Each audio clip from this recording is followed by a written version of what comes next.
57, and we are starting our second session of the year with Philipp Gerschlauer, who's our faculty in jazz, saxophone, music incarnate. But before we start that, that's the cue.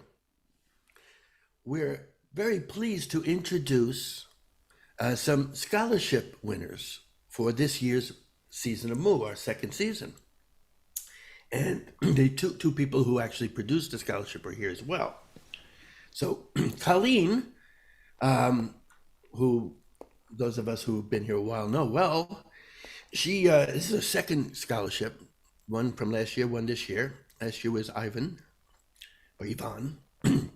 And this year, it's Alex Riak. Am I saying your name correctly? This is going to be the big question today. You are saying it correctly. It's like react without a T. Right, and you coordinated with Stephen James Taylor with Colleen. And so you have the interest in film music. Mm-hmm.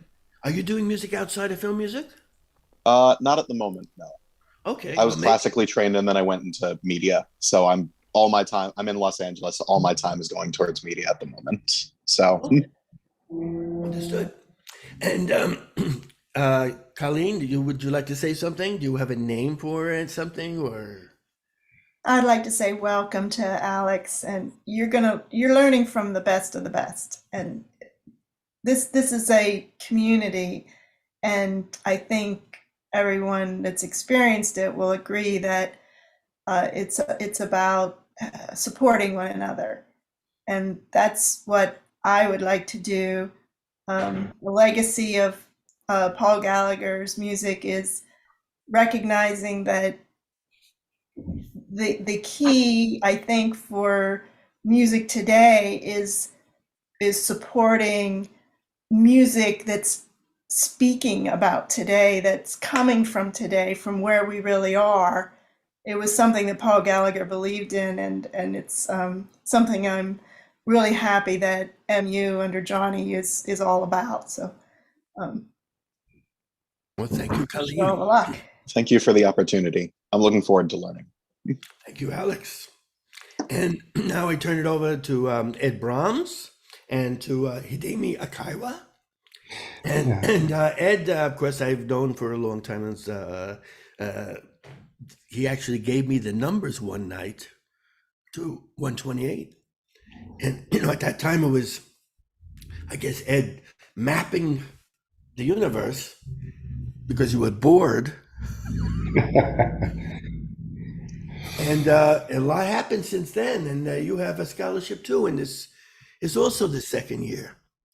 So first of all, welcome Hidemi in a very practical sense. And I believe you're a pianist.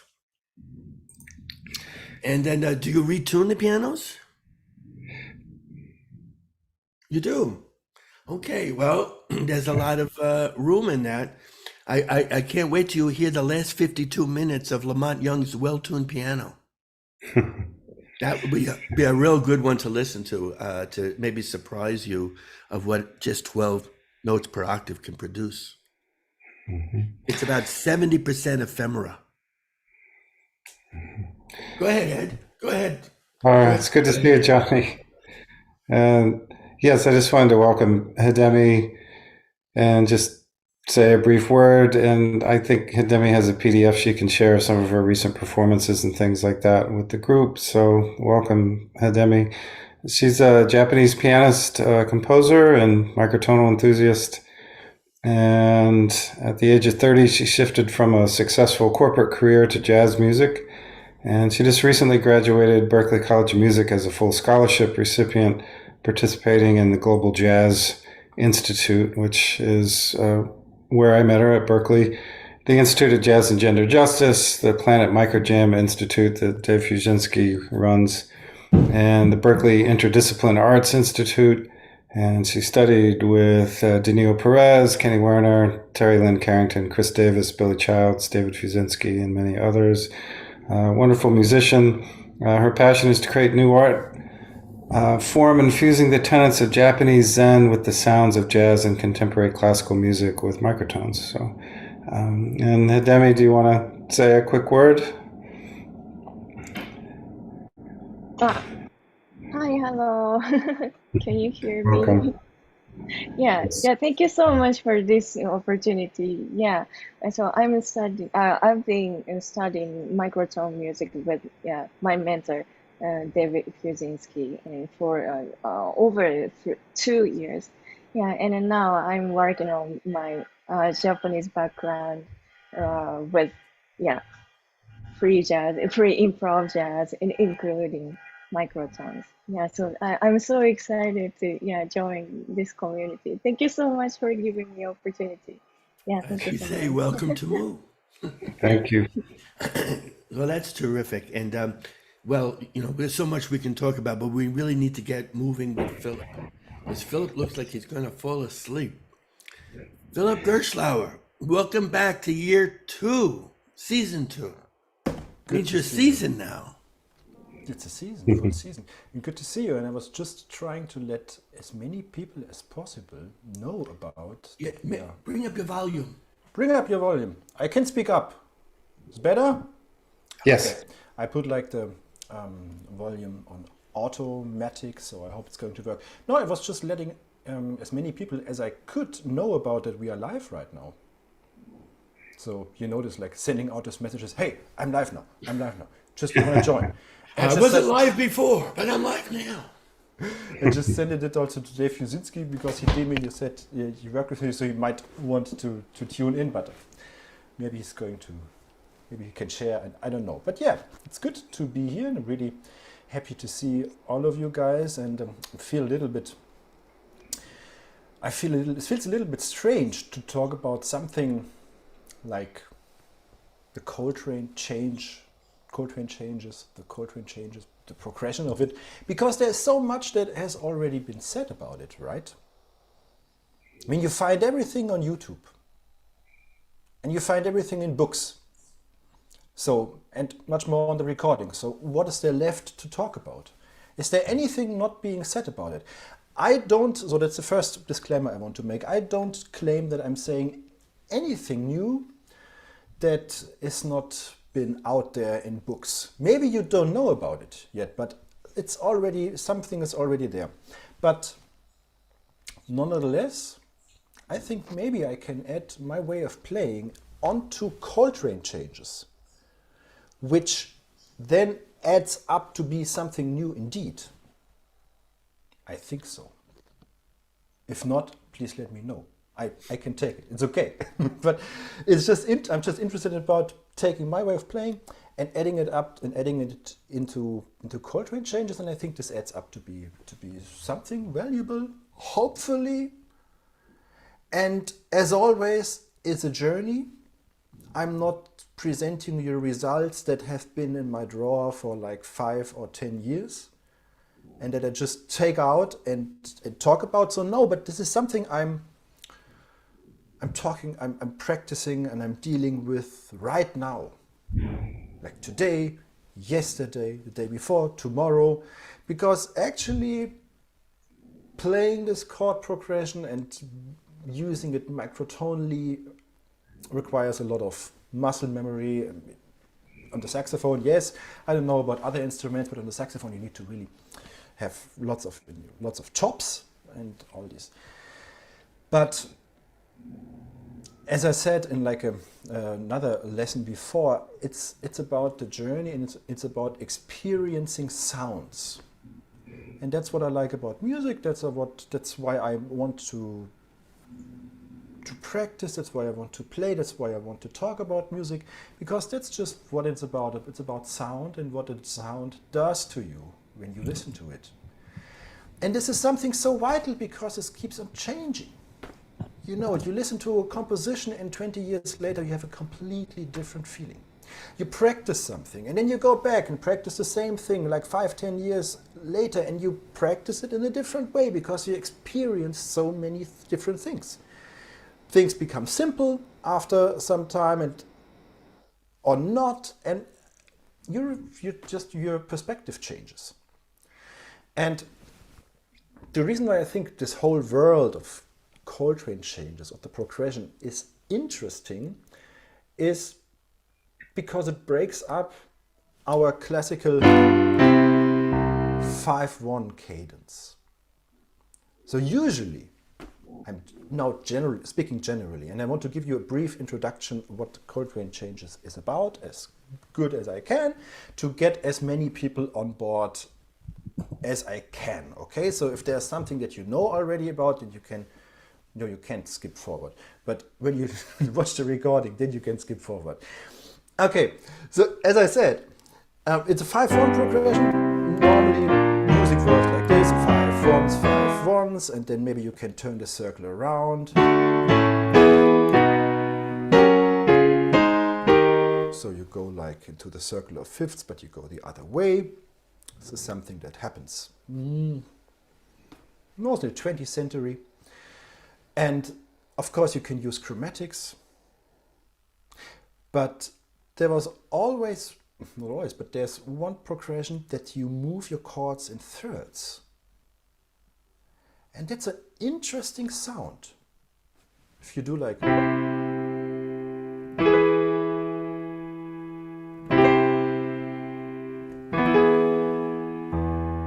if you go from C to E, you have a common tone, the E, and you bass on E,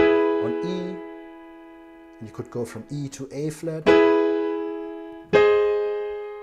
or to G sharp. And this is a really, really nice sound when used as in more like a modal context. You know this from documentaries or from movies. And the earliest example I know where this has been used as a kind of static sound was in Beethoven's Sixth Symphony, you know? I don't know if I can replay, but you know, in the Pastorale, there's this passage after some minutes, and sorry for my shitty piano playing, if I would have known that this is live, but he goes from B flat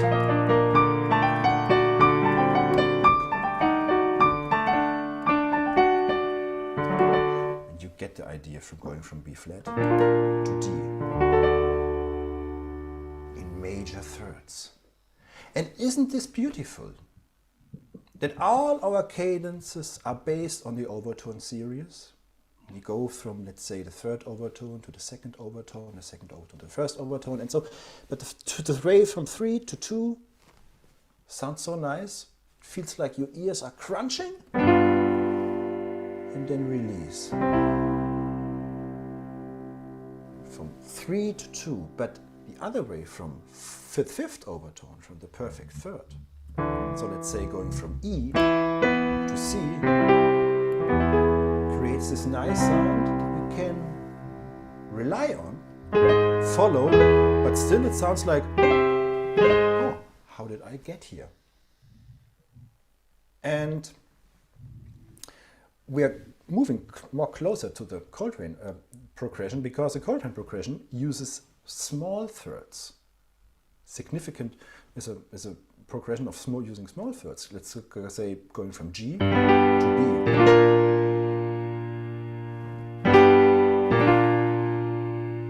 Doesn't sound as harsh as the major third version, but still it goes in the same, it's about the same alley. You are someplace and you get put someplace else.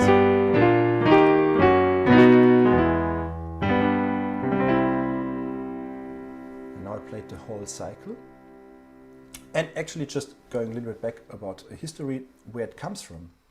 It's like the bridge from Have You Met Miss Jones? I can maybe share this with you if you want to. Just to take away the secrets of about it, but okay, this is something that has been out before, but nonetheless, I can just, let me see if I can just find it. Yeah, it's right here. So, just a comparison of the bridge of Have You Met Miss Jones and the first bars of Giant Steps. See, this is Have You Met Miss Jones? And these are the first bars of giant steps in the according key, in the same key. And you see that Have You Met Miss Jones modulates a major third down.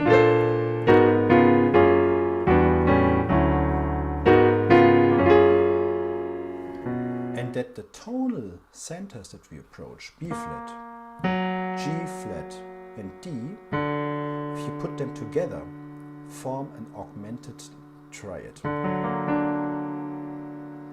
So the whole progression that we see here in the lower column, this whole progression is symmetric, as is the augmented triad.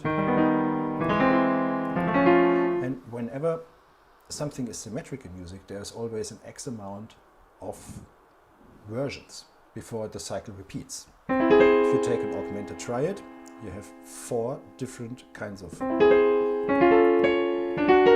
inversions before the cycle repeats, which ultimately makes practicing Coltrane changes a little bit more accessible, because it's not really bringing it to all keys. Yes, it is in the way one thinks. You need to think about it, but you can save some time, and you can save some time here. The interesting fact about the first bars of giant steps is just that Coltrane takes out the 2 chord, so we have a 2-5-1 here, another 2-5-1 cadence, and another 2-5-1 cadence here, and he's just taking out the second step, which smooths things out a little bit and makes it sound a little bit more harsh, I would say, by doing just this all over again. Okay. And of course, giant steps is like quadruple times the speed of Have You Met Miss Jones, so it's much, much faster. And if one is not used to playing this kind of major or minor third progressions, then it can be quite a struggle. So, okay, let me take my saxophone and let's play a little bit, okay? I think it's not going to be... I hope the sound is going to be okay. But when you approach this, and when I play this, and I talked about my microtonal concept, the way of I play changes over changes, and the way I incorporate the overtone series, and the way I deal with approach notes, and so on and so on. Now it's about putting this and putting it in another and applying it to a very fast chord progression, or a progression which usually is played fast. And this changes a lot, tempo and microtones. It's very important, because the faster you play, the less you can hear the tiny differences, because it's just so fast. Which opens up new possibilities for us when we play fast and when we play jazz. So, okay, let's see.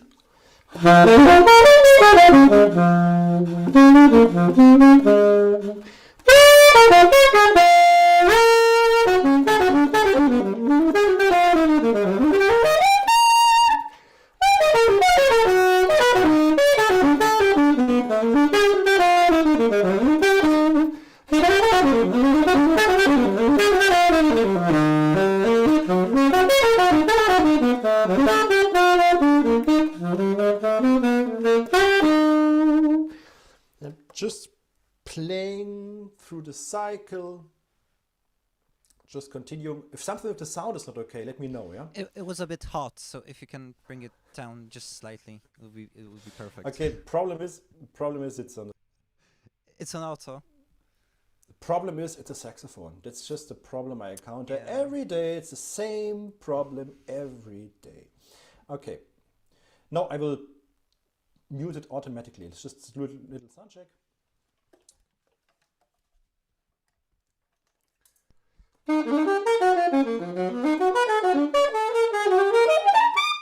Now, And now I talk, I need to bring it up. Okay, I understand how. I just understood how Zoom works after 2.5 years. Who can imagine? Okay, so let me just play a little bit through the cycle to give you an idea of how it sounds like, and also to warm myself a little bit up. And we get adjusted to our ear, and then I'm just going to talk a little bit about my ideas.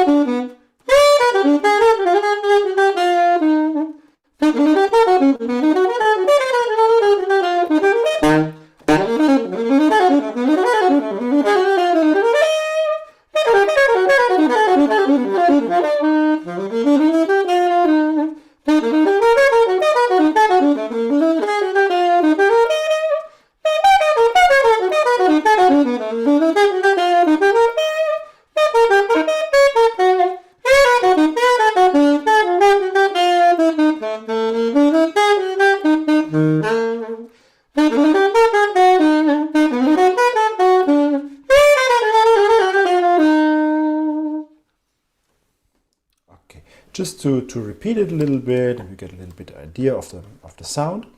And now there are several ways of how to approach it. Because I hope I'm not moving too fast, but let's just talk a little bit about this.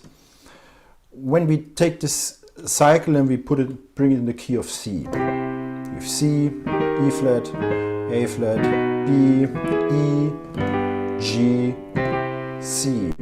And I don't know how you feel, but it feels a little bit like if you just play the cycle,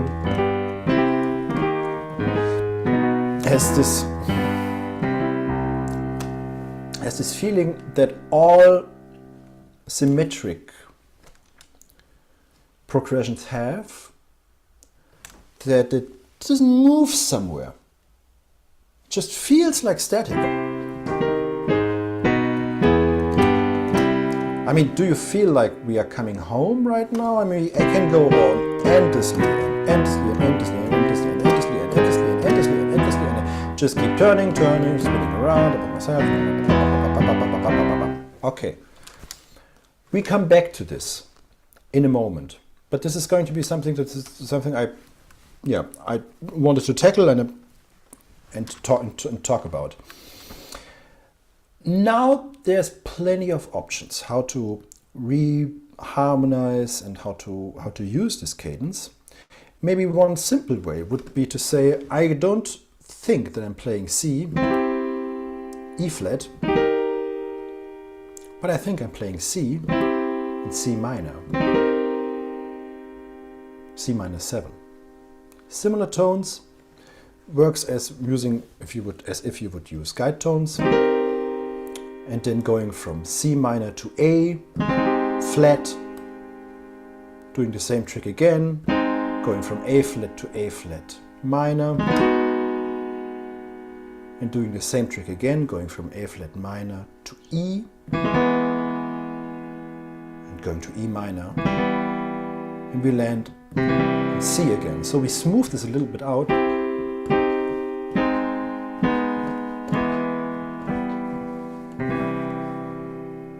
Just by reharmonizing, and this is something we can work with. Let's just bring it to the same. Now I need to.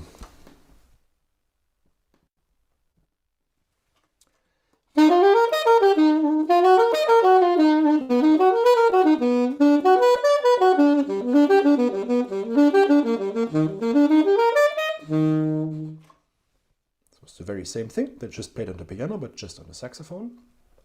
And now we can start adding, using justly tuned thirds and using the overtone row, let's say using a 6 to 7 for the minor thirds.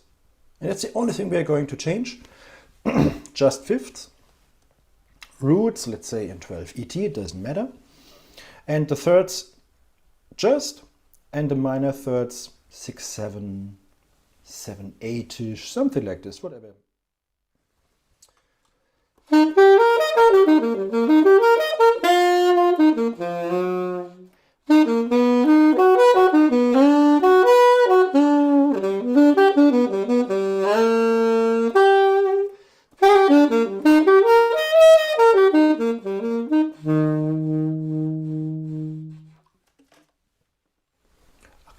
doesn't give you the impression like as if you would play Coltrane changes. It sounds a little bit more smoothed out, because I'm essentially using the same tones and try to have as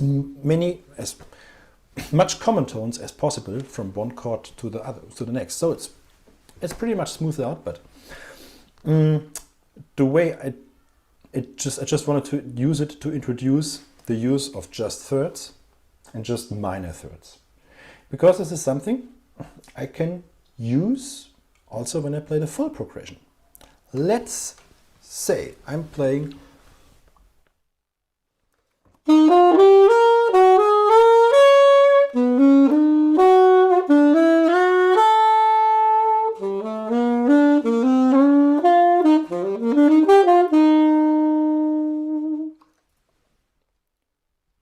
now. I made a small change, but it sounds a little bit more, I would say, consonant.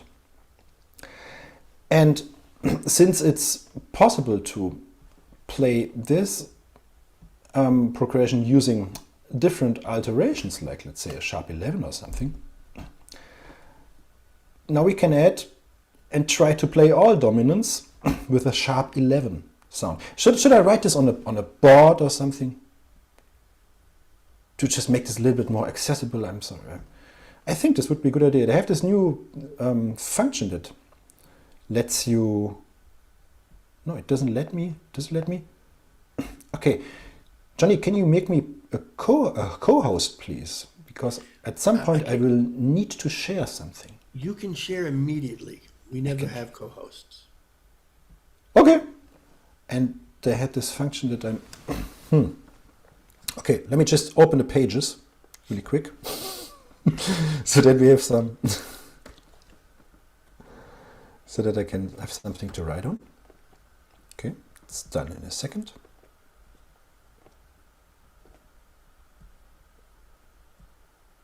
Okay. So the progression I would now use is just, let's take it into key of C. Do the key of C, F C. Let's do a Hochstrich for the this Strich for the bars, E flat, A flat, and let's just work with roots here because it's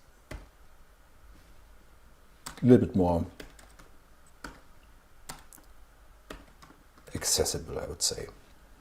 And we end in C again. Now, what would be if I would just use every other chord of the progression, or just try to see if I can add as many sharp 11s as I possibly can. So let's see, this is a 7th chord, and this is a dominant chord, and that's a dominant chord because this forms a 5-1. And now here, if I would use sharp 11 here,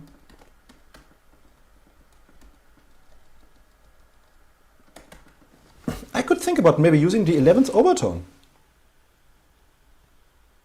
Right? I mean, I can play all of these 7th chords and just using... Now I need to... Oops. Now I need to put the mic down a little bit. Does it let me... Can I do this while I'm in share screen? 1 second. Yes, I can. So...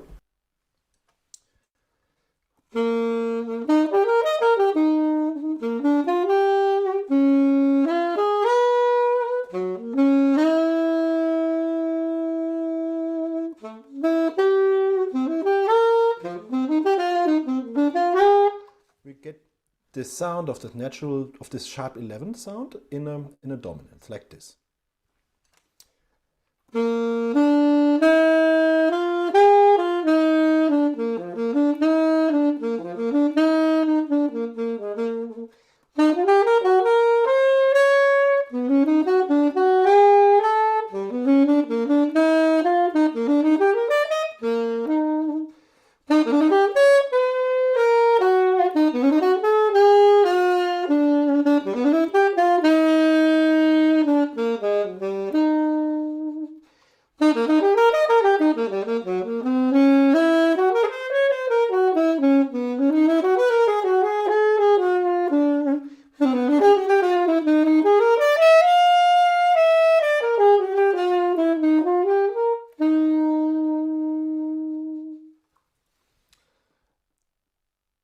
So what I just did is just I added two things. I added two things at once. At first I talked about just using 11th overtones as sharp 11s. But then, because I think it's in my chops, because I do this a lot, is using natural 7th. So every one of these 7th, of this dominant 7th, you know what I mean, like E flat or B. I don't play regular, I just play with natural 7ths.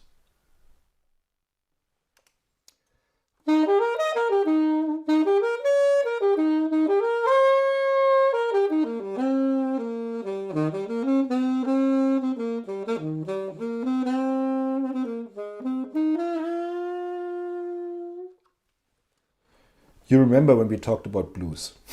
That was basically what it's about. So this is what I'm doing in the blues anyway, and just applying it to two Coltrane changes. Okay? So, one way of... So what we talked about is using C with just third.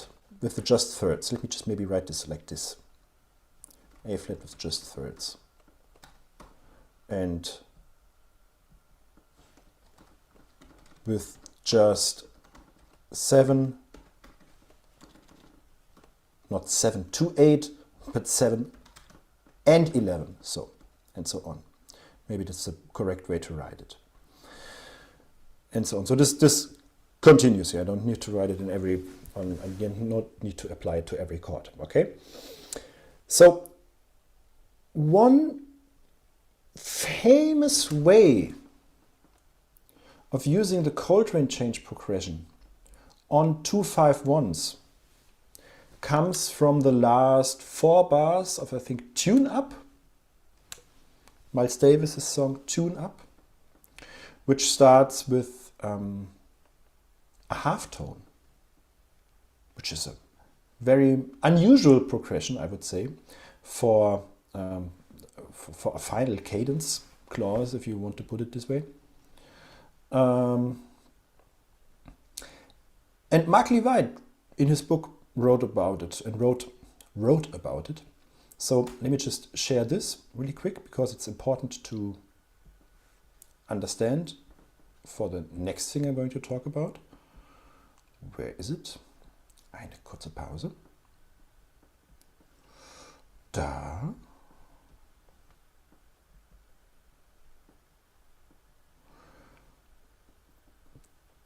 It starts with a half tone, a 2-5-1. So, okay, what we see here is a 2-5-1 cadence to D major, starting on a 2 chord and not really having a 5 chord except for the very end.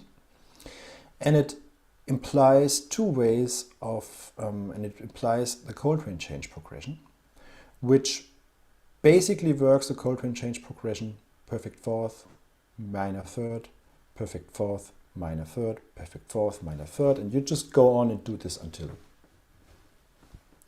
the end.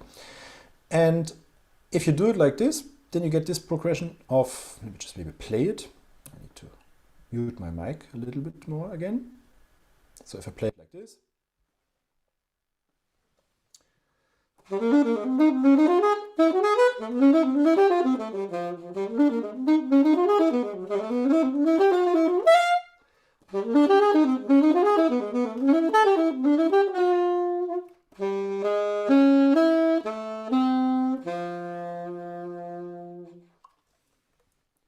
And this gives you, sorry. And this gives you a feeling of like 2-5-1, this gives you a feeling of reharmonizing a 2-5-1 progression. And there's a famous example from Coltrane about it in his composition Fifth House. He's using that. He's using Coltrane change progression over a drone. Maybe let's listen to the Fifth House for a second. Listen to some music. And I hope it works. That I do my share screen hier. Okay. Wir hören einfach mal rein.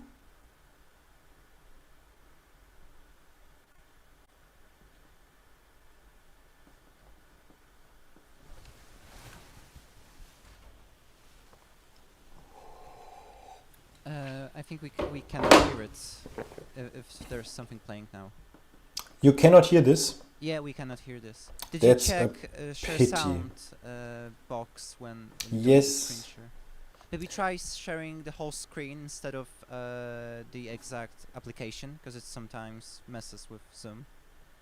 What do you mean by this? How does this work? Because you can share a whole screen like a desktop. When you click to share screen, you have various video sources to choose from, and just choose. So you really want to see my desktop? Okay, No. good.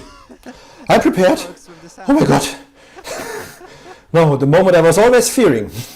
No, that's okay. Let's just try. They So told I us with the CIA. I share my desktop. No, that's my desktop. Yeah. Can and you then see try that? playing it. Yeah. No. No. No? Okay. You know what? I made sure that it should work because I did some preparations in advance and I have some experience with Zoom. I can tell there's a lot of time spent. So, but okay, it's not a big deal. I can also share the music with you. We can just read about it a little bit and then we move on. Where is it? Ooh.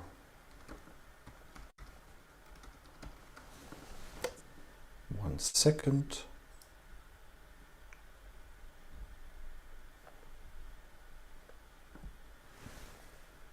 It's a reharmonization of what is this thing called love, basically, but using Coltrane changes. And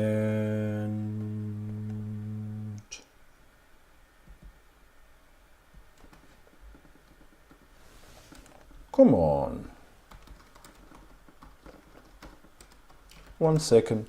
I'm just. Johnny, maybe you can Let play me that, maybe audio. just speak about a few things as you prepare all of this. Please do, yeah. What's really interesting to me is we've accepted 12-tone equal temperament as a microtonal tuning for us to even have this conversation today. And, you know, it's always been interesting to me because sometimes 12 equal is necessary just to have the microtones. And an example, of course, is the bassoon. If I can't play the bassoon in 12 equal really, really accurately, then how am I going to do -2 cents? So, you know, but then there's these other aspects of equal temperament I just want to, you know, run by if we have this moment. So much of jazz is based on equal temperament. Yeah. It's just a factor in the style because of the modulatory ability and the fact that you can be generous in terms of where you decide to play your thirds or sevenths or seconds. Or 11th. Well, I'm sure we can keep going. And then, you know, the other point is to just say that 12-tone equal temperament is a well temperament, which goes to a huge tradition with the keyboard, which is just another angle. It just says it's an EDO, just says it's a mean tone. It's 11th comma mean tone. And then you get into this whole, which I'm not going to do, philosophy aspect where you start talking about, you know, is a square a rectangle? And perceptually, you'll find a lot of people will say no. So that's why I find it really interesting. This is really one of the first sessions we've had focusing on equal temperament as a microtonal tuning to work with. I turn it back to you, Phil. Yeah, I found it, and I hate myself for not tidying up my... But Joe, you raising your hand? Joe's raising his hand? Yes. It's funny that Johnny just said all of that about equal temperament and how it's necessary sometimes in jazz, because I just put in the chat a link to my webpage about giant steps. It's one of my favorite pieces, and I'm glad that you're talking about it so much. Oh. I did a version of it. It's not much. It's just the tune one time through, but it's tuned in 31 equal. Cool. And this is a tuning that would not allow this piece to work the way it's supposed to, because it does not temper out the enharmonic diesis. So 12 does, 15 also does, if you know, many other tunings, many other equal temperaments do, but 31 does not. So if I were to continue the tune and strictly observe the, you know, the chord progressions every single time, then each time it comes back to the beginning, it would drift by a diesis until after a few times through, it'd be in a totally different key. It wouldn't be anywhere near where it started. Pretty damn cool, though. Yeah. That's a complete nightmare to play, I'm sure. That's the ultimate nightmare. Playing this on the saxophone. Yeah. Well, I think it's true with any prime numbered ET that you can modulate through the entire cycle with any interval. See, like with 12 ET, you can't.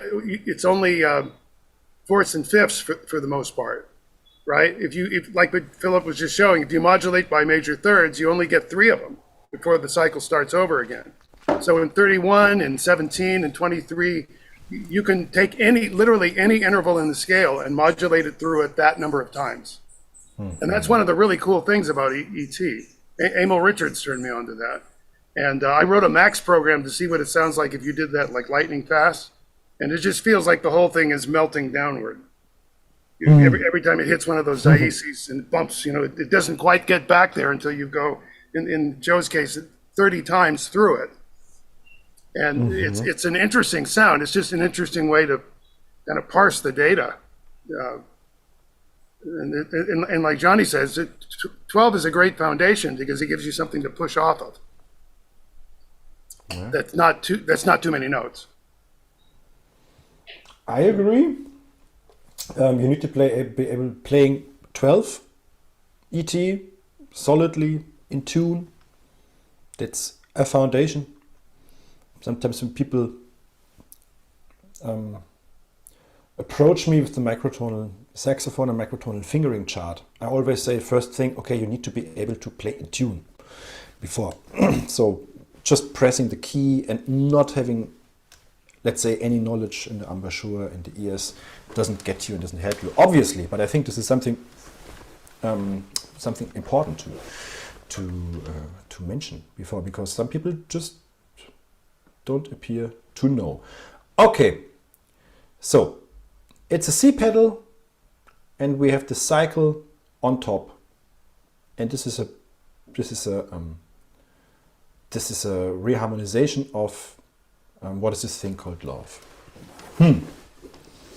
This is a typical way how to use Coltrane change progression on a regular 251. You can find it in many books. Liebman wrote about it, and I'm sure dozens of others, and if I look in my library, there's plenty of examples about it.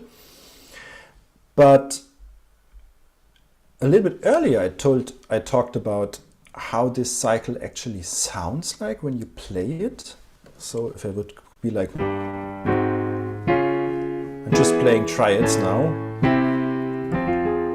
because it gives you a little bit more feeling of the whole setup. Let's take it to major. And what I just didn't like too much, what I just don't like too much when playing this Coltrane cycle, is that it is symmetric. That it doesn't have this, you know, I just don't like the things which have too much of symmetry. Like playing whole tone scale all the time, playing chromatics all the time. Gets boring. Playing whole tone, halftone, playing halftone, whole tone, it gets predictable. I always feel a little bit in a box with the symmetric things, because you start somewhere and the ear immediately grasps what you want to say, and then there's no surprise. But I just saw a interview with Ringo Starr, and he says, I just never could get it, why people want, me to repeat something. He says, I cannot repeat anything. He says, I'm playing me, and me doesn't repeat.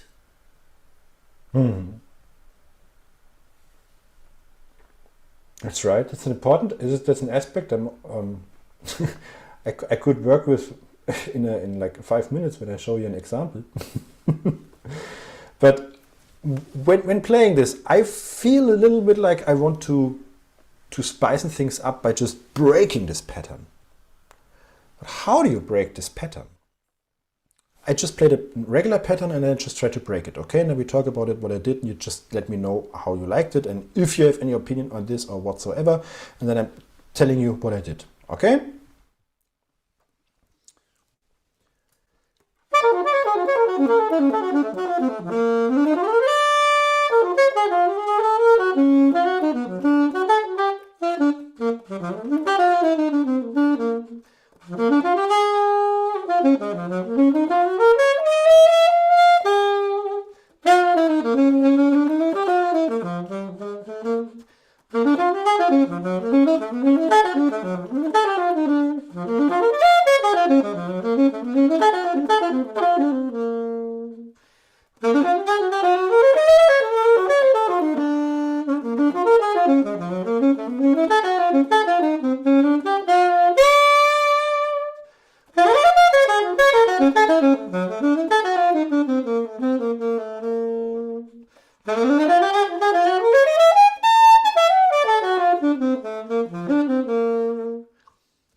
And so on, just the same pattern in the same cycle, with some slight adjustments. So first, I played the regular cycle in, and let me notate it in the key of E flat, so in my saxophone key, so that I don't have to think too much. I don't like thinking, especially it's late already in Germany. No, not really, but let me just write this down. So I just played this progression in G, which goes like G, Hochstrich, B flat, Hochstrich, E flat, Hochstrich, F sharp, and I just don't give, I just don't care for the enharmonics, for enharmonische Wechselung. It's like this, this. There we go. Just the roots, okay? And this is this symmetric cycle that I don't think sounds too well on a 2-5-1. I mean, if you want to turn this into a 2-5-1, one would need to change this to A minor, and then continuing with the second row, with the first row. But it doesn't sound like as good as, so I thought, how can we now get back and get this feeling, this sound? As I said at the beginning, everything is just a sound. To a solid 2-5-1 progression, but without overemphasizing the cycle, to break the Coltrane cycle a little bit up. And one way to do this is just a very interesting and a cadence I like a lot, is starting regularly like this, playing the cycle B flat, playing the next cycle, playing the next chord, and playing the next chord. And now just look at where we landed. We landed on F sharp. We are very far away from the root already. So F sharp is like, I mean, this is remote.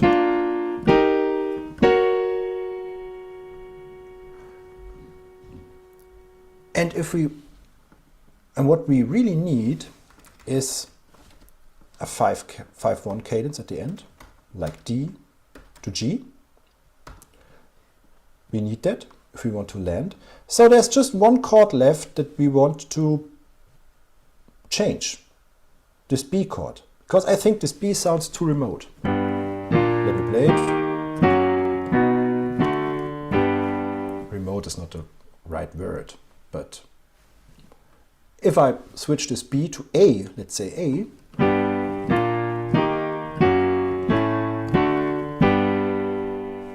we get more into the zone of a 2-5-1 feeling. Let's use A minor now. Quatsch. Again.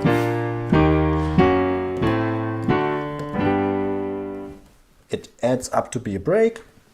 It breaks too much. So isn't like a good option here just using simple plain E flat, repeating this chord again, this E flat.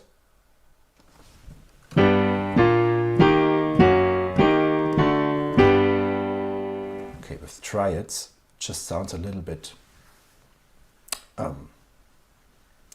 maybe dull, but this, I mean, I'll tell you why, because this cadence in itself, this cell, E flat, D and G, I should have made this a table, is actually a flat 6 and of course a 5 and a 1 chord, okay? And this progression, flat 6, 5, 1, we all know.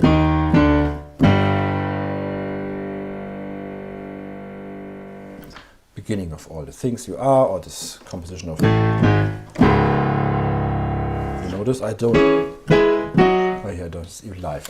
But you know the composition, right? This is a cliche that happens a lot in minor, in jazz. So every minor tune, you can look out for flat 6, 5, 1. It's so famous, my students, I will have a saying, it's called ein Klischee. It's a cliche. So whenever you're in a minor situation, you feel like flat 6, 5 is a good option and something that happens a lot, like in Alone Together, and so on. So if I use this cadence, it kicks me in a little bit, it puts me on a minor track. However, I land in major, which sounds a little bit unusual because this E flat is not part of G major, it's part of G minor. So the ear, and B flat is part of G minor, E flat is part of G minor, F sharp, okay, F sharp with the A sharp would be part of G minor. E flat is part of G minor, and so on and so on, and then this D would probably be altered, like sharp 5 or something. So it sounds like a word that only exists in German, a Tongeschlechtswechsel. It sounds like a surprise. But is indeed a cliche which Mozart uses in major.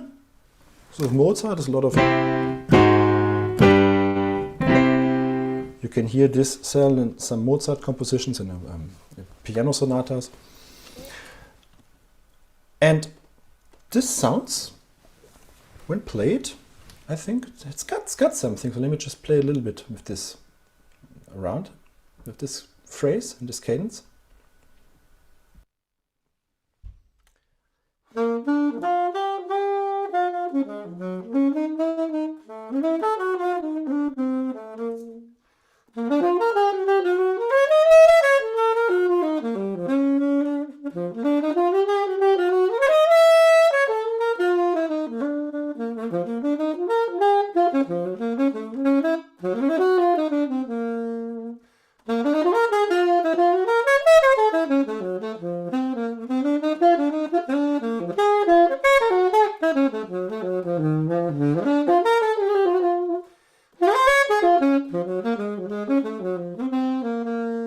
So it's something which is, I think, adds up to be a nice phrase. So this is something that could turn into a nice progression and a nice reharmonization of it. And since Johnny just said, I'm never going to repeat myself, since you brought this Ringo Starr example, I just thought, it reminded me of a thing that I said to myself, okay, let's repeat myself. So I brought you an example phrase that really emphasizes all of the tensions, or some of the most interesting tensions, over this progression. And just to have something black and white, just to have something on paper to rely on, and then to rephrase and then to restructure it. And it looks like this. Wo ist es? Da. Same key. And the phrase is the same progression, like here. It's a Coltrane cycle. And I'm just going to play it to you.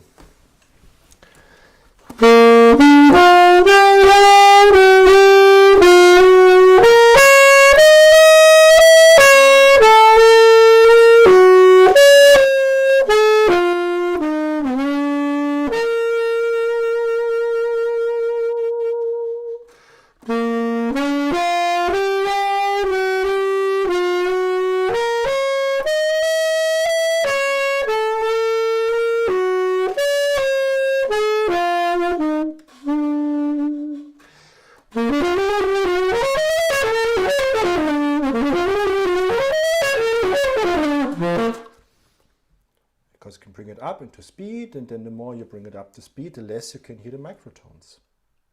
Can you? Maybe you can. I think quarter tones works good.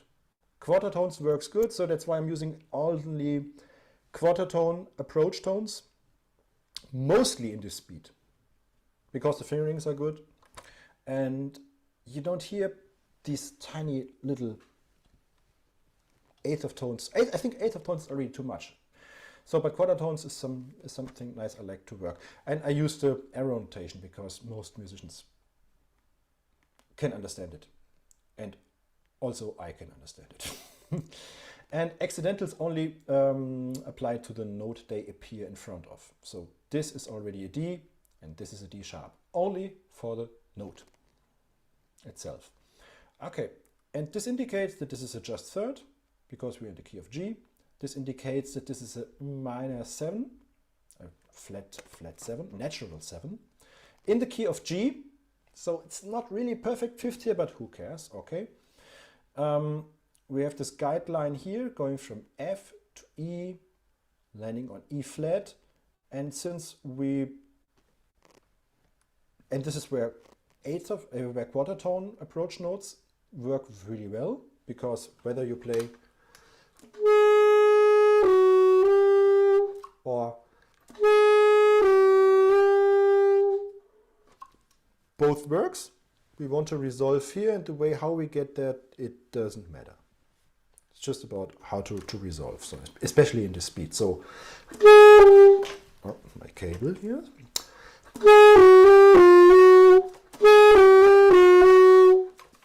Okay, so we land on the E flat here. And maybe one thing to add, it's good to just use triads. Triad plus one tone. Because if you are in the key of G and you want to play a G chord and you play eighth notes, which is the case a lot of times in jazz, then you have 4 notes which are possible. And if you really want your line to sound like G, you have no other choice. You have no choice but to emphasize 1, 3, and 5 and maybe add one tone. But also Coltrane did the same thing in the giant step solos, and you see you need to really play inside the changes and really emphasize them in order not to sound like outside. Okay. Anyway, so here we have a sharp 11. We technically could change this to a 11th overtone, as I said earlier. Let's do this maybe.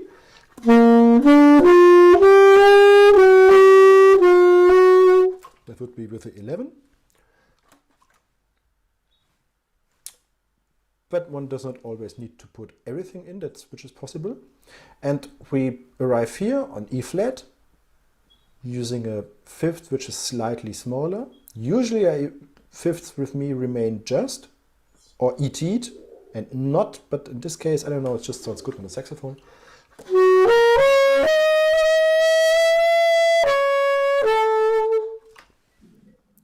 Sharp 11 here, but not as a natural 11th, but as an approach tone to the perfect fifth.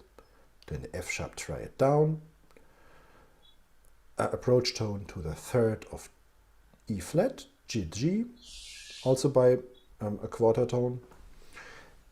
And these two tones really mark the key change, mark the key. We are in E flat here.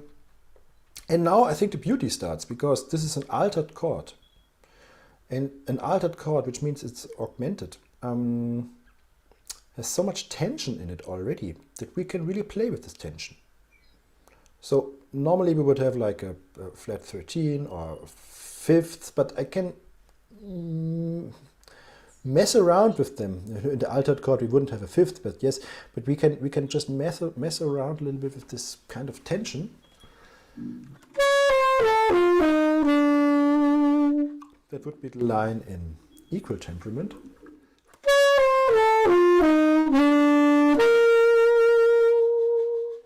But why not just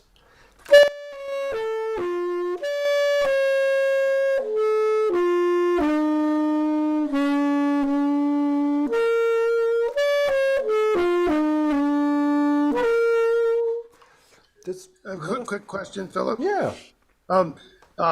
Wonderful playing, by the way. I wanted to know if you're playing with a piano player, because everything sounds beautiful the way you're playing it. Like on that B flat in bar 1, the piano player is going to be playing a real B flat while you're playing a natural 7th. Will that add to the tension, or is that something you just blow right through and don't worry about the fact that you're playing a different B flat than the piano player would be playing? So the B flat actually would be the same, because I don't change roots. And I also don't tend to change fifths. In this case I do it, but the lowered 7th here, the natural 7th, is just within a line which is consistent. So the ear can follow. And also I can follow, and also I know how it sounds. I know which sound I want, and the more confident I play it, the more people are going to like it. Not like it, but they also can follow that. They'll buy it, yeah. Oh, they buy it, right.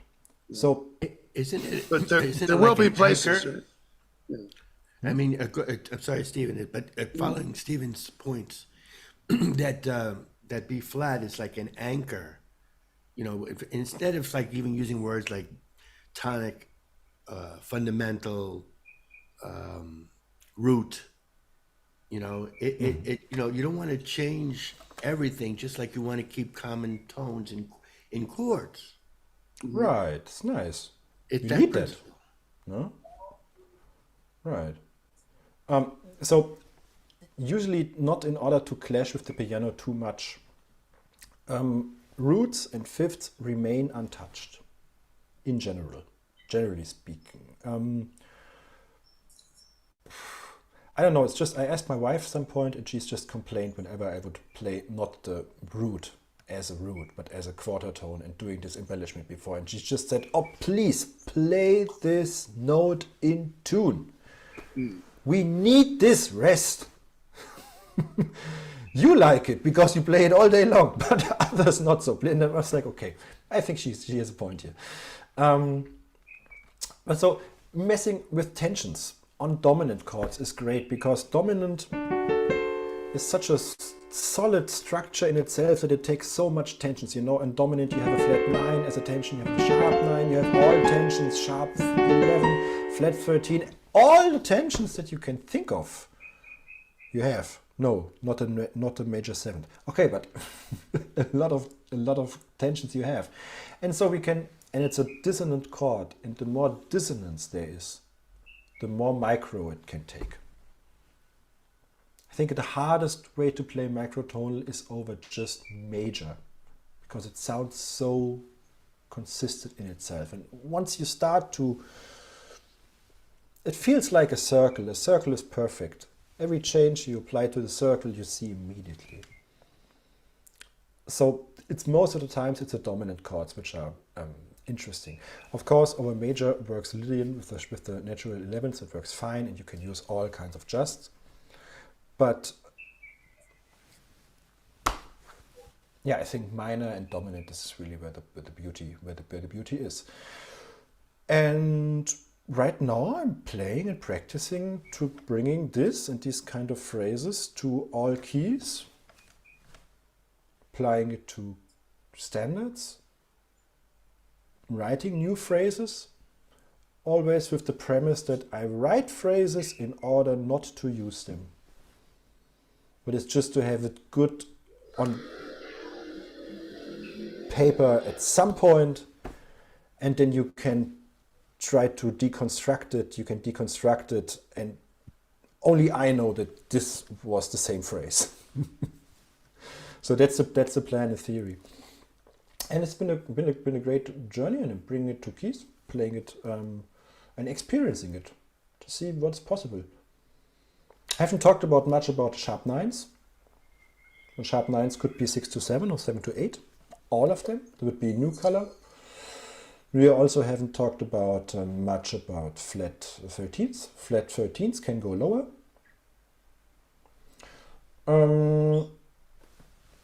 This is per definition not a 7th chord, but an augmented 6th chord. So the way I was talking about Mozart and the way classical harmony applies it, it's with an augmented 6th, which resolves. So the augmented 6th would be here a C sharp, and the C sharp would be in D flat, and D flat would resolve down to a C, but the C sharp would need to resolve up into a D, which is a typical classical voice leading. And I try to emphasize this whenever I can, because it's just a nice,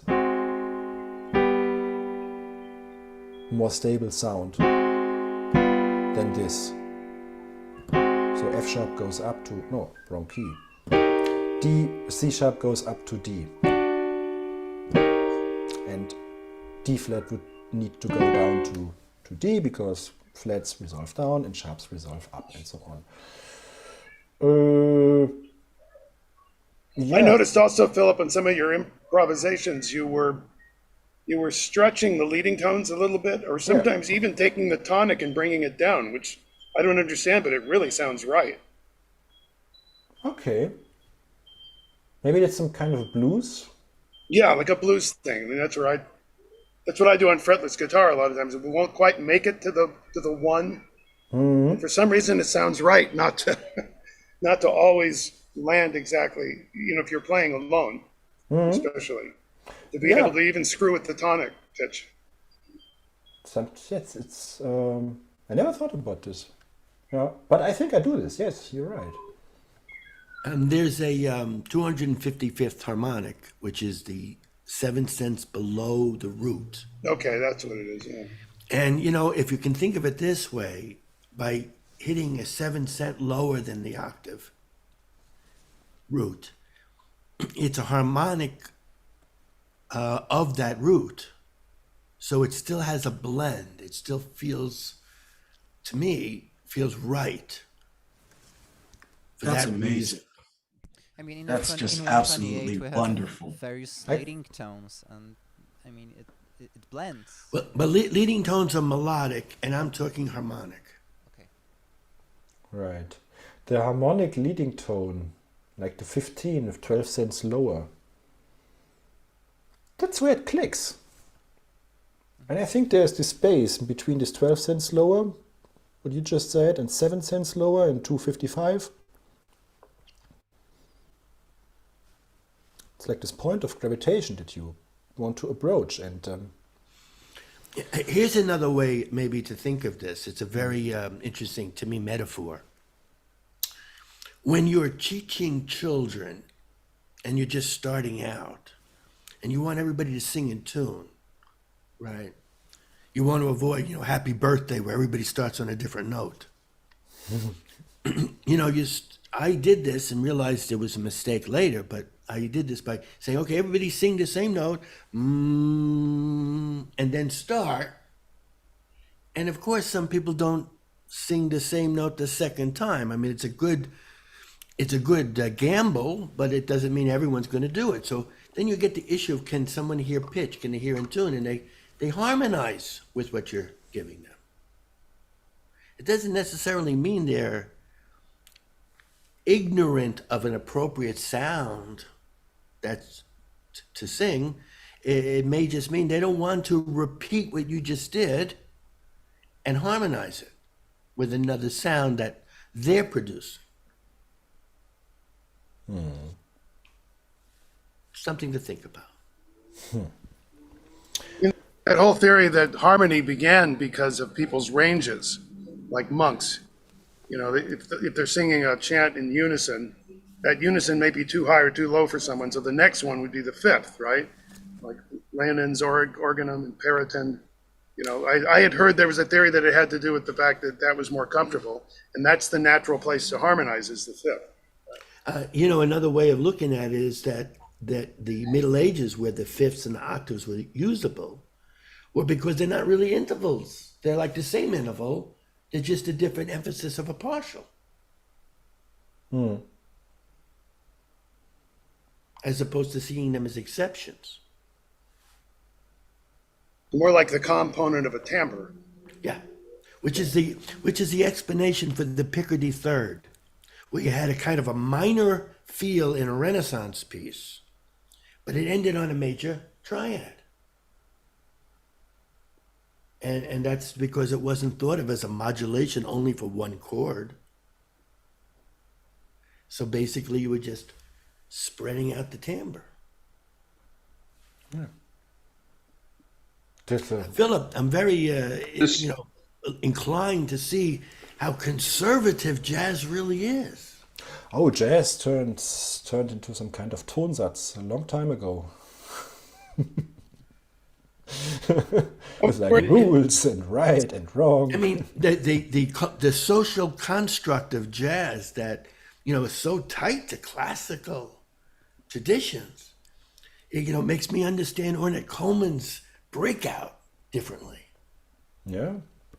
And jazz didn't really invent anything new, if you ask me. We didn't. You mean harmonically? Yeah, harmonically, melodically, maybe. Schwer, tough. The drum Not set. really. The drum set, yes.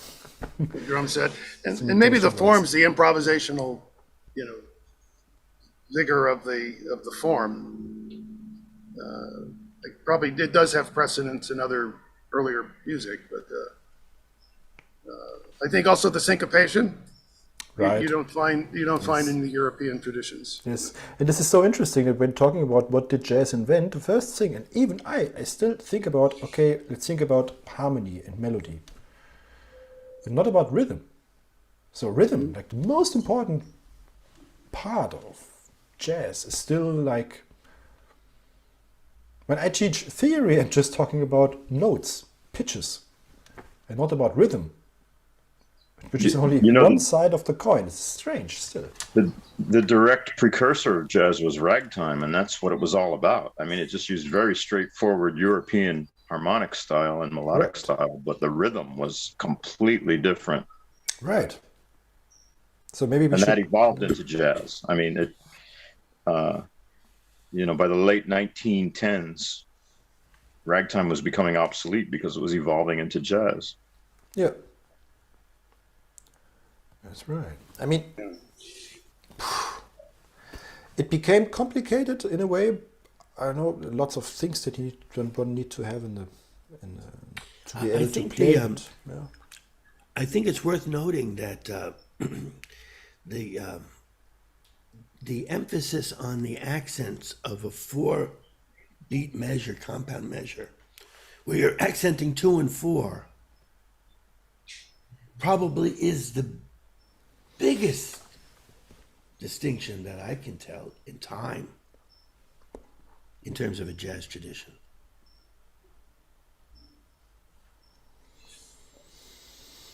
That's huge. Yeah.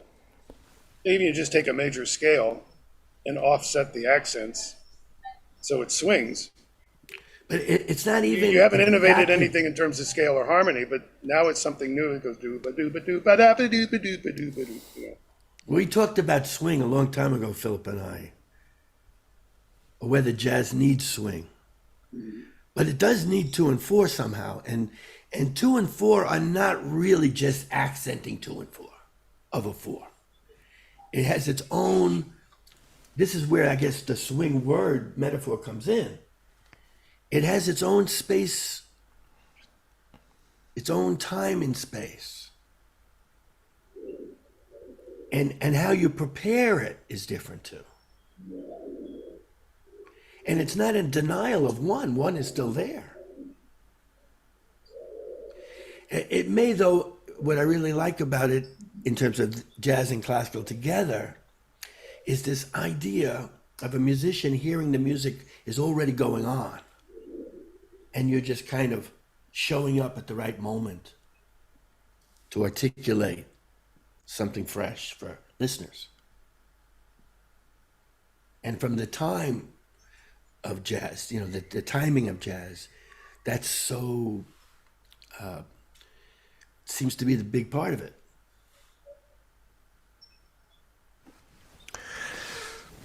You can say that rhythm enhances the harmony, the melodic aspect of jazz, for sure. Right. It does. That's also a good aspect. If I just put different phrasing on these lines, you won't recognize it anymore. It's just like these sentences. I also think you have this in English as well. You have one sentences and you change the phrasing and it turns into something else. Yeah, or put a comma somewhere, in the middle. Well, also, if you extracted those rhythms and put words in its place, you basically have a form of hip hop. Right. Because I consider hip hop verbal jazz. I mean, it's very, very akin. And if you look at transcriptions, the transcriptions of some of these things are incredibly complicated. I learned a lot of from rappers just listening. Yeah. Phrasing wise, Snoop Dogg. Oh my God. Yeah. Play like this on the. And also the intonation. It's just cool. Yeah, it's just rap, cool. Rap is just a small step above talking, so it's very microtonally inflected, much more than regular singing. It is. Right. But English, American English especially, is microtonal. That's the whole raison d'etre of Harry Partch. Right. Indeed. That's right. You wouldn't have Harry Partch without that. Yeah.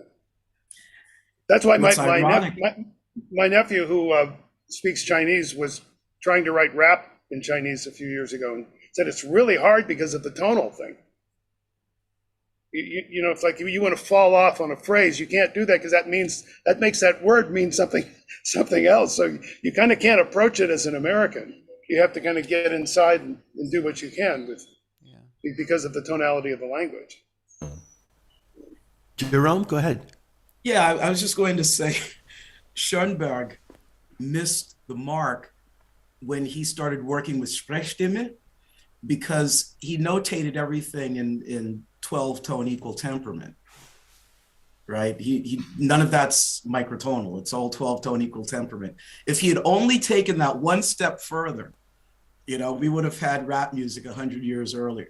There you go. Yeah. And in fact, I gave a presentation exactly about that, about more than 20 years ago. Yeah. That's great. Yeah, there's evidence that in a couple of Webern's songs that he was doing microtonal, like he had just in a couple of places he made microtonal pitches. Schoenberg was experimenting with it too, but by the time he came up with the Sprechstimme, he had decided that he was already not getting performances because his music was atonal and people didn't like it. And he just said, hey, we don't have instruments that can do this, so I'm not even going to bother with it. I'm not going to go that way. He definitely considered microtonality, definitely did. He wrote about it, but he decided not to do it. And I think it was more of an economical and, that kind of a thing than anything else, because he was trying to survive as a composer. It was a trade-off. And he spoke about it in his theory of harmony. So like I could add notes or just rearrange the ones we have. And there's a convenience that, Philip mentions where you don't have to worry if it's a G sharp or, A flat, because you can choose what you feel is the more natural one because they're the same. And with well temperament, which is what equal temperament is, that's the first time in history where that's possible. We have a notation of an enharmonic identity. It didn't exist before. That's all.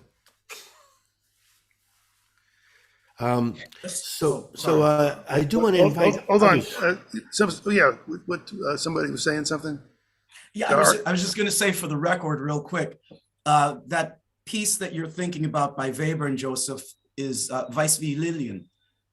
where there's like some microtonal, well, they're not, I don't know if you'd really call it microtonal. They're like little glissandi in there that are notated. Jerome, on Bach's Raft by Webern That's the one. has two quarter tones in it. That's the one. Yeah. And we performed it. We performed it in the AFMM. Cool. We had the most incredible tenor. And the thing is, when those two quarter tones appeared, the singer felt obligated to scream those two notes out. So that the performance, I never used it. It wasn't a good performance for that reason. We don't want the microtones to hit you over the head with a hammer. Right. Right. But I do want to say one last thing about Schoenberg. In one of his essays, he speaks of the 13th harmonic as a cellist. And honestly, even though when we use words to describe intervals, and Philip, you have interesting words that you use, I use some different words. The word Schoenberg used for the 13th harmonic make me think he never heard it. It seems like he was scamming. Oh, he was also he also had tridiscophobia, or however you pronounce that. He was afraid. That's what they of say, yeah. 13. Some people are disagreeing with that. That's the fear of the number 13. I think there's a pretty good record of that, though. All through his life, he was always. Carol Barron's writing a book about it right now, and she's leaning against that. All right, I'd like to read that. By the way, is the book of Martin Vogel about Schoenberg translated to English? Schoenberg und die Folgen, or does this only exist in German? Because a German musicologist, Martin Vogel, he destroys Schoenberg in 2 books. I can see why from what I'm telling you. It's incredibly nerdy and really, really Martin Vogel on fire. Now, anyway, it's I don't know if it's translated, but it's interesting that back then you need to be translated in order to be on the scene in America. If you look at who quotes Parch's quotations and the quotations from, let's say, Hans Kaiser, completely different books and different sources, and sometimes it's overlapping, but I mean, if Helmholtz wouldn't have been translated, who knows if Parch would have heard of him? Yes, the lack of translation is very harmful to understanding our reality. Mm-hmm. It's a big problem. That's what I'm saying. It's good to speak German sometimes. And it's good. Well, let me put a plug in here, because we get a chance here to work out the nomenclatures. We get a chance here to find a common ground and recognize, where the terminology comes in, how much is inherited. I mean, more and more, like you used the word consonant today, Philip. And yet consonant, the word consonant, is now a completely different meaning. If you take that 181st harmonic, which is the 600 cent tritone, and you hear it as a consonance in the sense that it's the second note of Maria from West Side Story, Maria. And you don't accent that dissonance. You don't treat it as a dissonance. It's a consonant. Or you take the tritones for modulation in jazz. That's often an example I use, right? The tritone is being used in jazz regularly for modulating. It's bridging, and it's consonant in that role. And then the third example is it's the 181st harmonic again. It's part of one chord. So how can you pull it out and say, it's the bad one? Because as you said, Johnny, it all depends on the context. I mean, words are what we make them, and if in certain context this note is a dissonance, then we consider it as such. And also, when it was considered a dissonance, it wasn't tuned in 12 equal. It was a different tritone. Yeah, but, You know, Not but I necessarily. completely miss. I mean, I'm not speaking about that. Just in general. I mean, Yeah, Joe, this is important actually. The first Well Temperament in Music by Christian Forner, yeah, it starts with a C to E that's 400 100 cents. cents. 400 cents, okay? Without equal temperament. So that interval is already placed in central Germany on organs for people to hear C major, for religious hymns by all the favorites of the Yeah, time, all the Lutheran favorites. So the tritone of 600 cents also exists yeah. in that first Well temperament. So it's been around. It's half of an octave. People noticed it. can I wanted to go back to something else too that I wish I had spoken up then when we were talking about the third, the perfect fifth being like an interval of replication instead of the octave. Because there's a theory of prime affect that I've written about.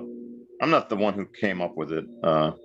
Scott McKeague is the first person I know of who wrote about it. But the theory there is that each prime number up to a certain point anyway, at least the lowest primes, have a particular kind of feeling and sensation about them.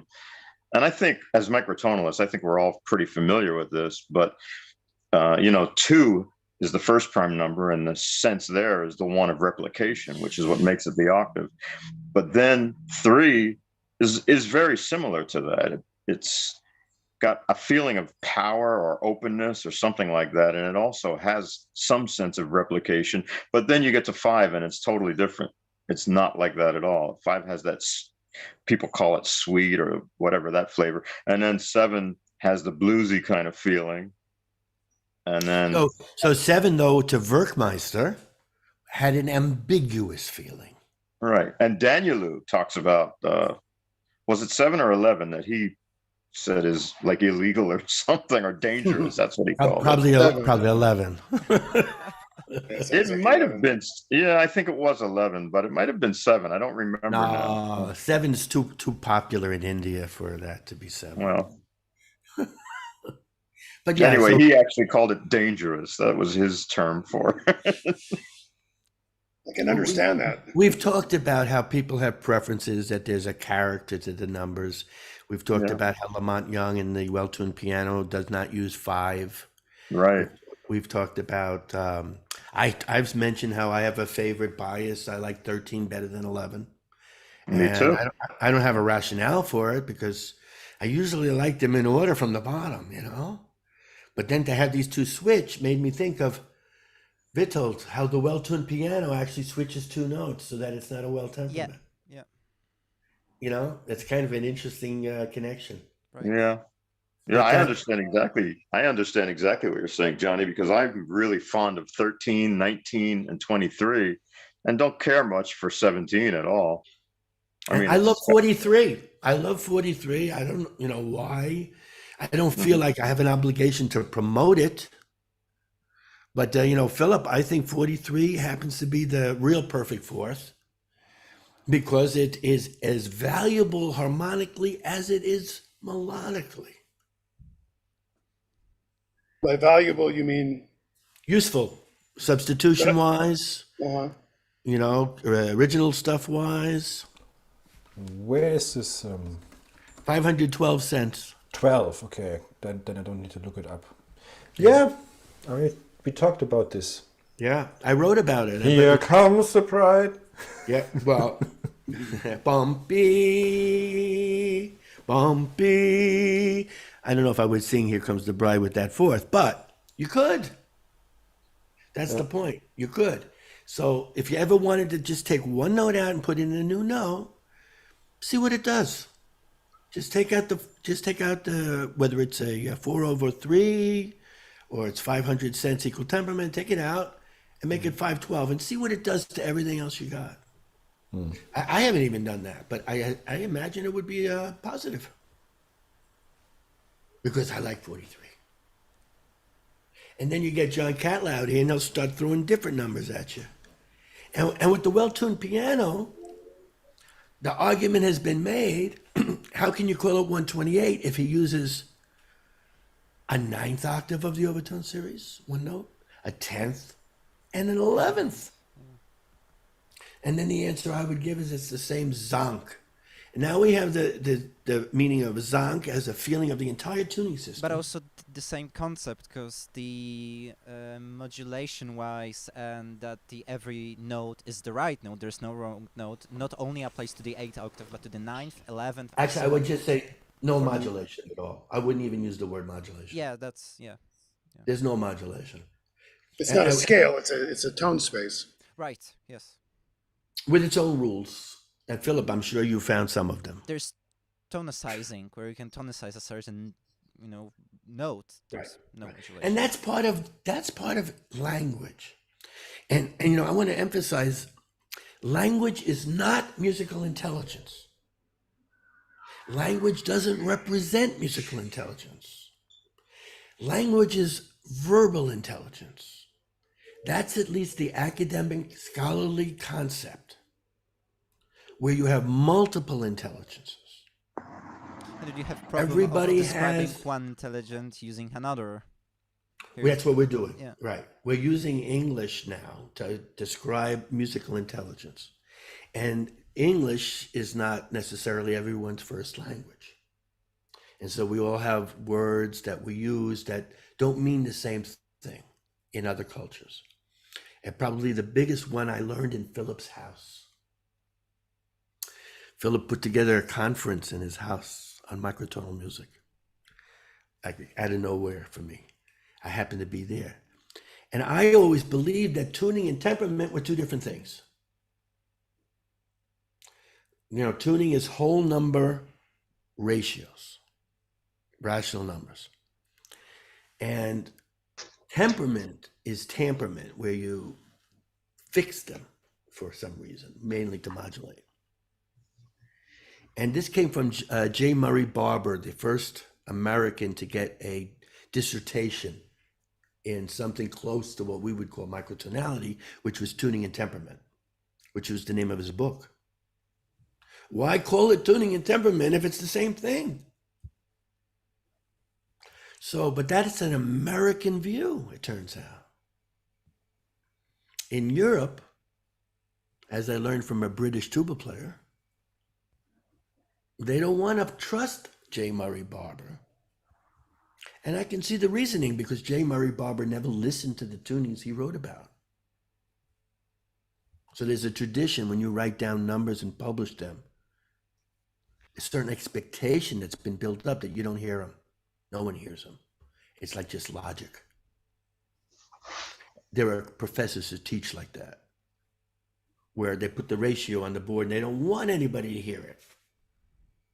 They want to explain only from the numbers. To hear it would just throw them into disarray, and professors wouldn't feel comfortable to profess, turns out. So, I've always thought of it as a personal challenge, which I hope everyone develops, to try to put into words these deep musical concepts that we feel,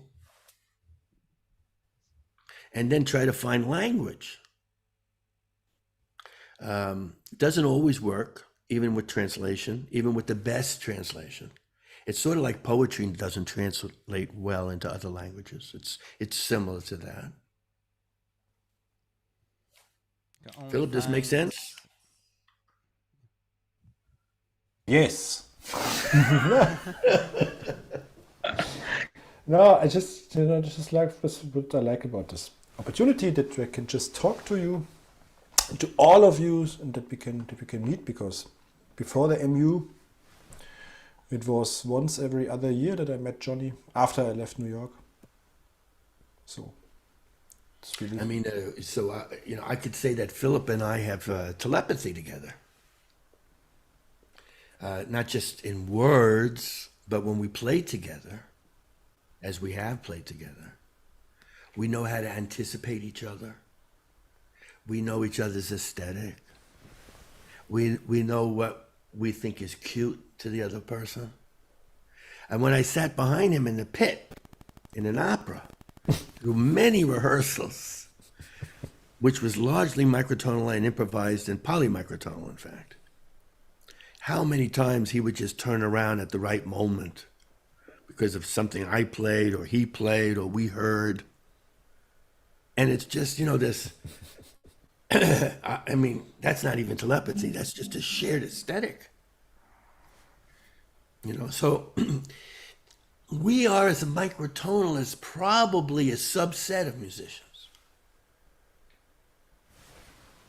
And that's why this is another reason this particular, setting is appropriate for us to actually move forward. Whatever we say about the past, it's always about moving forward.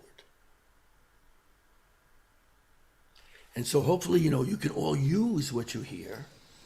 I got to say, I was a little surprised to hear so much equal temperament today. Sorry. It's I okay. didn't expect that. Nobody complained. And we're sharing it with the YouTube world, and this is a good world to hear this because they don't have our place in line in trying to understand all of this stuff. Is there anybody here that would like to say something, hasn't said anything yet? Say hello? Make a comment? We really would like to encourage more people to, participate. And that'll be the distinction with YouTube, which of course is only temporary. That's only through September. And this is Robin coming to the fore. Hello.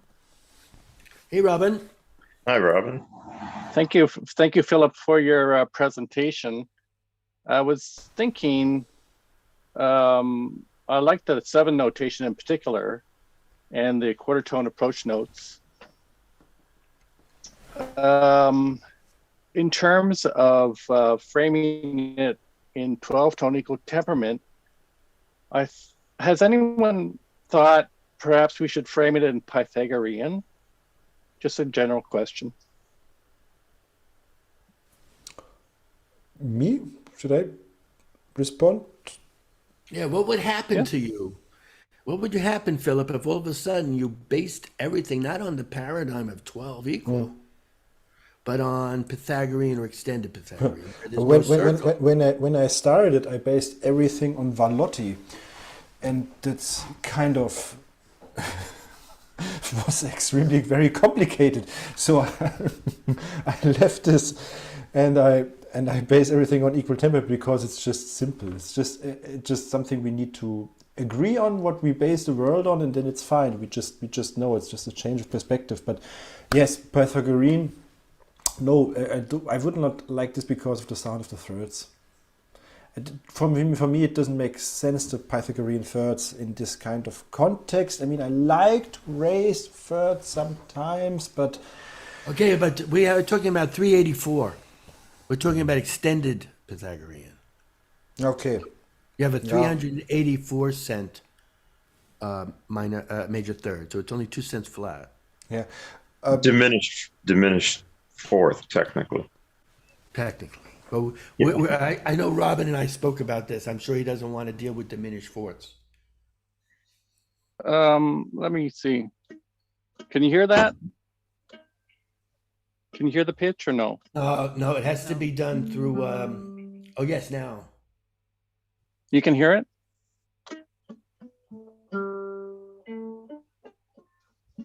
Not too well. It needs original sound. It needs original sound. Do you have nice canceling? Well, let me explain what I'm. Let me explain what I'm playing there. It's the bass line moves down by tone in the original Coltrane recording. It goes. Where is it?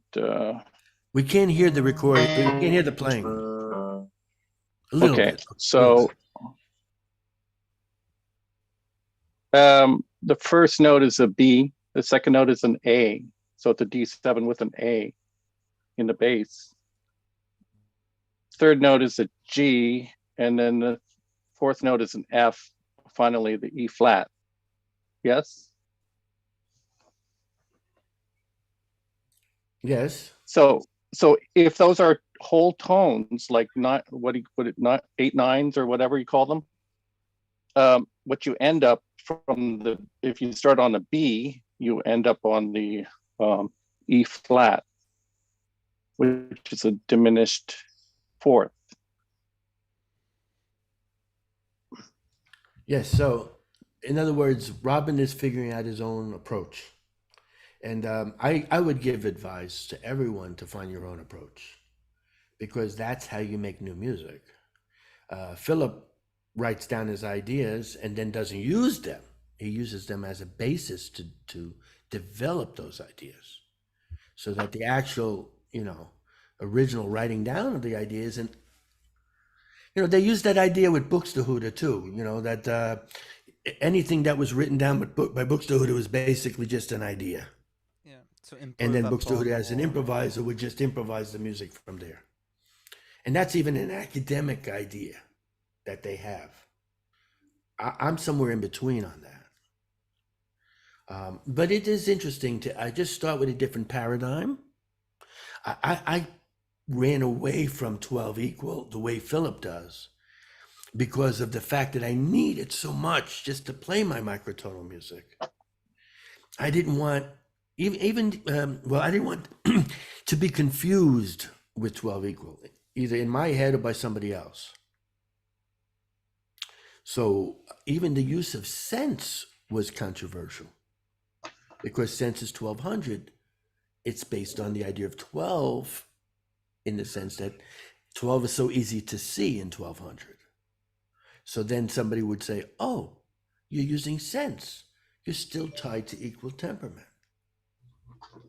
But that's not true. I was going to say not necessarily true. It's not true. Because, you could hit 99 every time. It doesn't have to be 100. I don't think there's a tuning system that requires you to use all the notes in it. That doesn't exist. So everything is a subset of something. Okay. What you think as a theorist and a composer isn't necessarily the response of a listener. And they speak of international language for music. We know that's not true. But we accept that as long as there's something to think about, it's communicating, and the listener can hear it totally differently, one from the next. And that doesn't matter.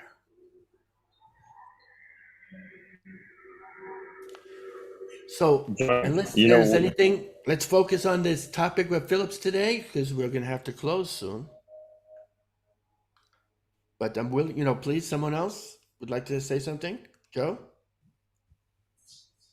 Anybody? Stephen? John Chalmers, you have anything to add to this? You got to unmute. Oh, actually, I said no. Oh, okay. read my lips. Let's see what's That's a musical metaphor, right? I see. Okay. Well, thank you, everyone. Thank you, and thank you, Philip. Intense. One thing I want to say to Philip, again, it applies to this presentation and the last one. I really appreciate the way you are finding ways to interface with the sort of real world of 12, and you found a navigational pathway somehow through your technique and your theoretical approach to it that I really admire. I just wanted to say that for the record. Thank you. I appreciate it. It's always great to meet you. You too. I also wanted to say that I appreciate the live performance, because so much of what we get is, either if we're listening to either we don't get the music at all, the sound, or we get it prepared, recorded or on the computer or whatever. But it's great to actually, Philip, see you playing live that stuff on the saxophone. I love it. That's what I enjoy, just playing live. It's interesting to do it online. I always feel like in between performing and practicing, because it's some kind of surreal, but I get used to it. I enjoy it a lot. I would play some more. I mean, I can close with some live playing. To be honest, the kids are sleeping and I have to be really quiet. So the nanny is in the other room waiting to leave and the kids are, I think, sleeping. So I can play really quiet. Play a microtonal lullaby. Yeah, I play a microtonal lullaby and for the neighbors and you and the kids. And yeah. As Philip prepares the lullaby, after Philip finishes this, we're going to that'll be the end of this session. We'll see you next week for a double. Next week is Sami and John for Violin of Egypt and John Cattler's extension of whatever he's been doing last year. And by the way, everyone here, if you want to see some of Philip's earlier sessions, we can send them to you. So just ask me privately, okay? Philip, thank you. Okay, yeah, thanks for having me. I just play something.